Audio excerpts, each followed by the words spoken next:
সাম্য ও সমতায় গড়ব দেশ প্রতিপাদ্যের বিষয়ে কিশোরগঞ্জের হোসেনপুরে পালিত হলো ৫৪তম সমবায় দিবস।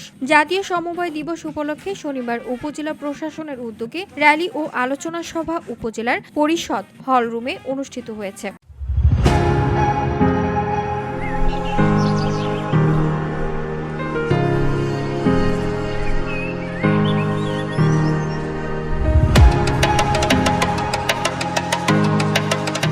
উপজেলা সমবায় অফিসার মোহাম্মদ গোলাম মোর্শেদ মির্ধার সভাপতিত্বে আলোচনা সভায় প্রধান অতিথি হিসেবে বক্তব্য রাখেন সহকারী কমিশনার মোহসি মাসনাদ।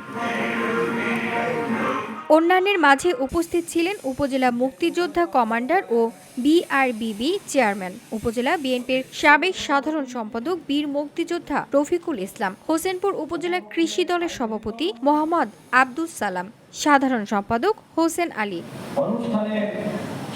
হোসেনপুর প্রেস ক্লাবের সাধারণ সম্পাদক মশিউর রহমান চন্দন, সিনিয়র সহসভাপতি ও পৌর বিএনপি সাধারণ সম্পাদক মানসুরুল হক রবিন, হোসেনপুর প্রেস ক্লাবের সাংগঠনিক সম্পাদক নাজমুল ফয়েজ টুটুল, সিএন বাংলা টিভির জেলা প্রতিনিধি মোস্তাক আহমেদ ডালিম সহ অন্যান্যরা।